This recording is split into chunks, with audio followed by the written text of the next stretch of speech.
What's up, y'all? This is Marshall Lee of DonkeyJawProjects.com and of the Beat Brothers YouTube channel, which is where you're at right now.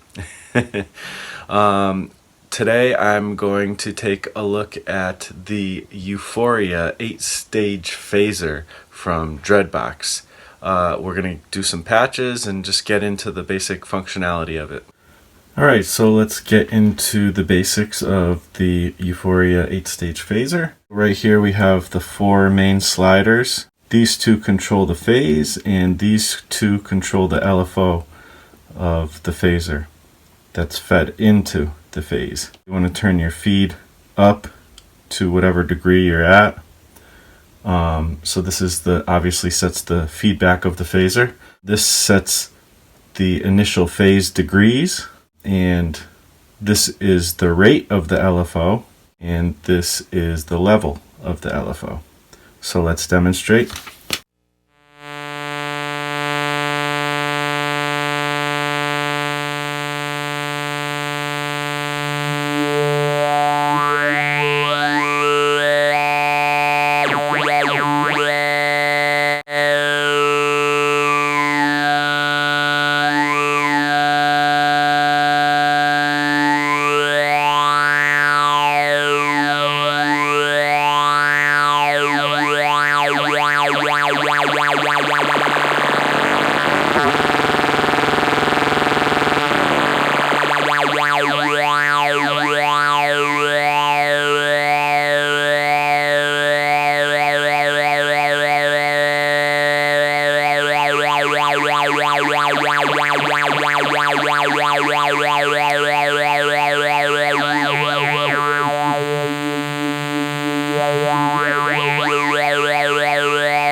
Alright, so as you can see, the phaser as it stands, just with these 4 faders, can do a whole heck of a lot with just one oscillator coming in.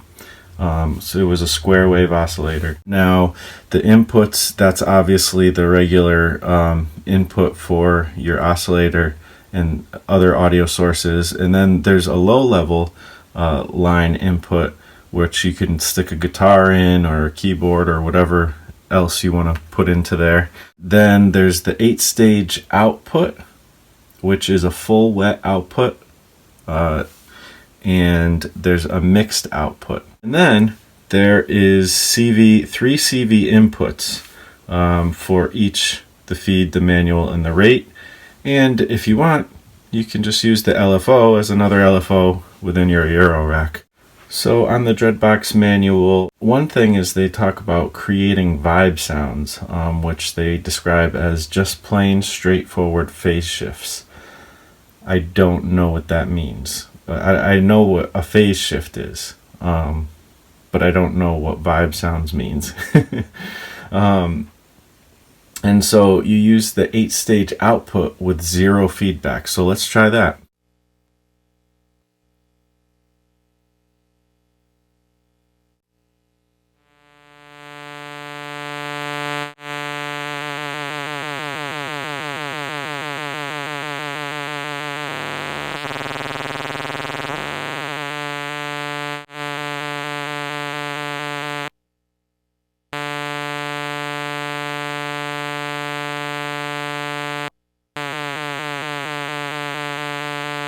Okay, so excuse my newbiness, but I am very new to eurorack and even synthesis. I can definitely hear the difference in the 8-stage versus, you know, the mixed output with the feedback up. You know, it's funny because it says that this 8-stage is the full wet output, perfect for vibe sounds according to the manual.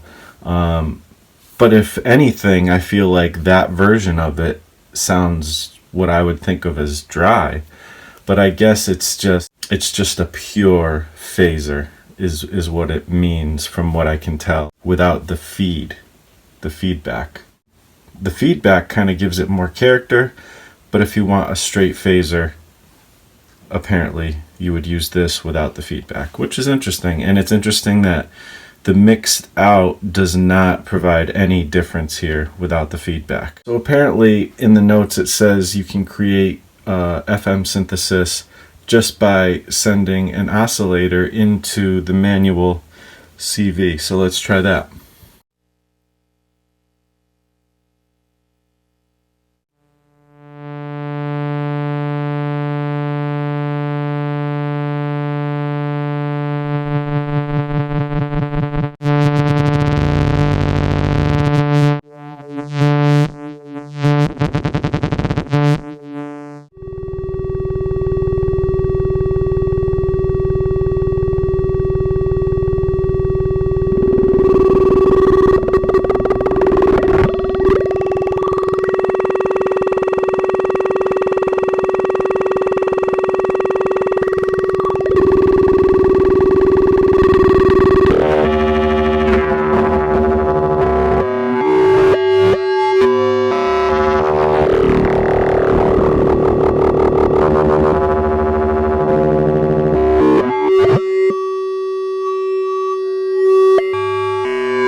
So yeah, I would say that it's pretty interesting. You can get a lot of different character just with some of the basic functions of this phaser.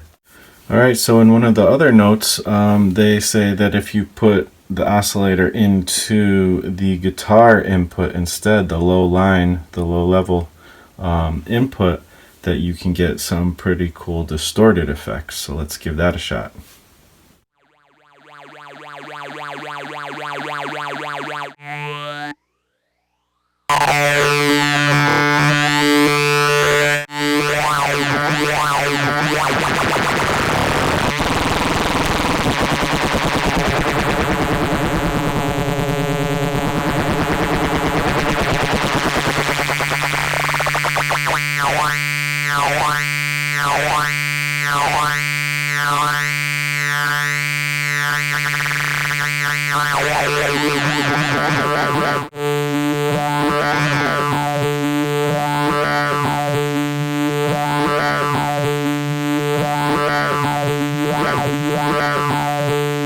Yeah, that was pretty cool. I feel like we got kind of not only some distorted effects, but when I had it down in this position, it's kind of like some stepped or sample and hold type of effects as well. Very interesting. I love these Dreadbox Chromatic Series because each module you can get a whole bunch of different things out of it, and they're really fun. Let's try to make some more patches with it. Alright, so here is very simple patch still. We got the oscillator going in, and we have the 8-stage going out to the audio, and then we have the LFO going out back into the oscillator, and I'm getting some really cool results. I'm going to try switching to the mixed as well to see if that makes anything sound different.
So here I've got a little sequence patched in with the zero control. Again, I have the oscillator still going into the Euphoria, and then that is going out into Eudaimonia, the mixer and filter. And through the mixer we have the sequencer coming out with the dynamic input envelope to the VCA, the strength gates going out into the CV input of the low pass filter, this LFO coming from Utopia going into the CV input rate of the LFO on the Euphoria. And lastly, we have the output going into the Disting MK4, which is off screen a little bit here, but it's going through the tape delay algorithm and then out into the output. So we're going to play with this and see what comes of it.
Alright, so obviously we're getting some pretty interesting results. Let's see what happens when we maybe get some drums involved, get the squid sample involved, get some samples, some drums, and see what we can do.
So hopefully you enjoyed this demonstration of the Euphoria 8-stage phaser. This is Marshall Lee of DonkeyJawProjects.com and the Beat Brothers YouTube channel. We're just trying to be creative in a way that, you know, helps inspire your creativity and get you going as well as us. And I hope you dug this. Please like, comment, and subscribe, and we'll talk to you on the next video. Peace out.